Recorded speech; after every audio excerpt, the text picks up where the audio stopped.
Welcome to this an amazing hood, first cry in motherhood. Thank you so much for tuning in. If you're a returning subscriber, if you're a new subscriber, then welcome to the family. Today I intend to make my go-to natural probiotic. That is the fermented cabbage, and today I'm trying to add a different thing altogether. So the fermented cabbage is basically the simplest thing to make if you're at home, or you don't even need to go and purchase it, or unless if you don't have time to make it. So all I have is two pair of jars, very tight ones, and then I have my purple cabbage and my the normal cabbage that you all know. So, of course, number one thing is maintaining hygiene. In this case, if you're making it for a number of people, then you have to make sure that your hygiene is good. Probably wear her gloves or something. But for this case, I was just making it for myself. So, I've added salt, a pinch of salt, or to your preference. Then just keep massaging the whole thing until you feel like everything has blended in so well. So one thing with the purple cabbage, after it has fermented, it doesn't really get soggy, unlike the white one that gets a little bit soft after fermentation. So just go in inside your jar, just keep pressing to avoid any air that is being locked in.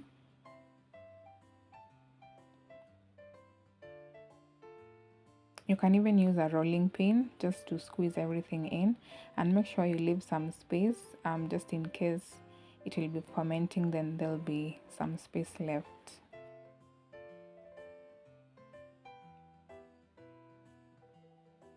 So my fermentation normally goes for around 2 weeks, but it can as well go further if you prefer it more fermented.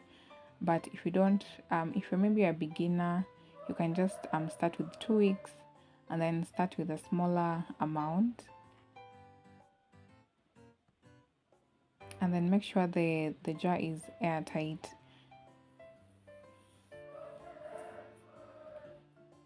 So that is my second preparation. That is the normal cabbage, the white one. I've added a pinch of salt, then now I have to tuck it in.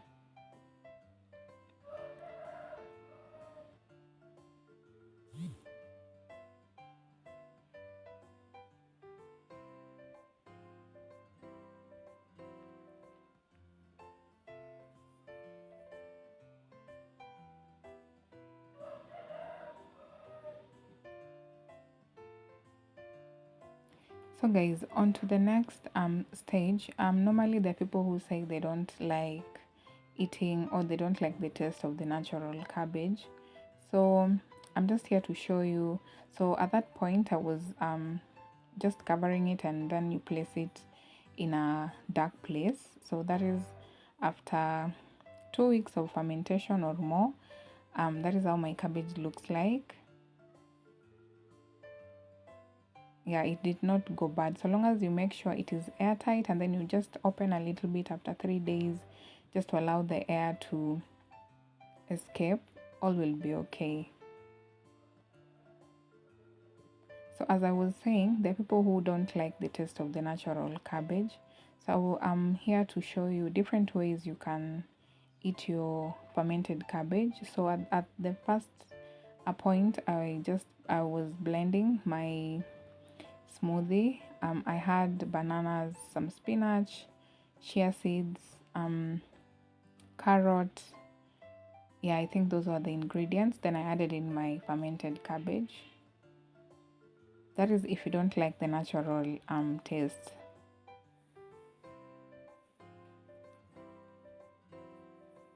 So when you do this, you won't even feel the taste or anything.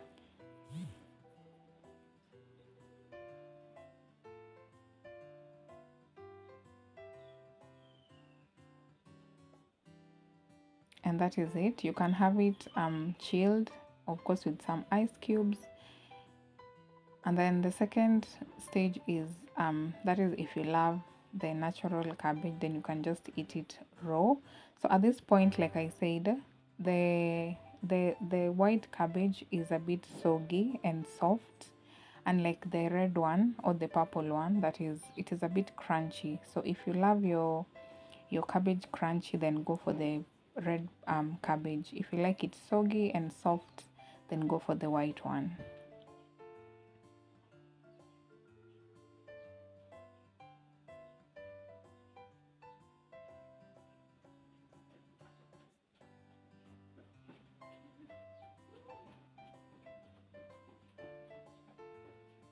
For the jars, you can find them in these stores, online stores, supermarkets, these XUK stores, and all that.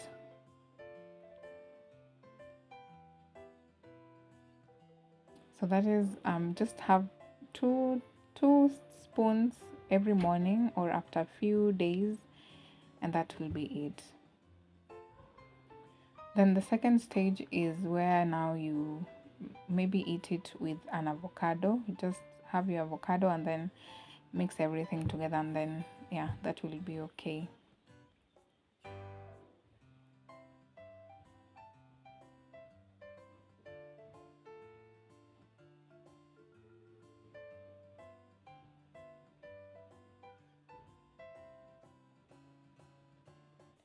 So yeah, guys, that was everything. That is my fermented cabbage. It didn't go bad, like I said, but if you're a beginner, start small, and I can assure you, you'll have your probiotic foods as natural as possible. So that was it. Those are the three different ways. If you like the content, kindly don't forget to like, subscribe, and share, guys. Thank you so much for stopping by, and see you on the next one. Bye.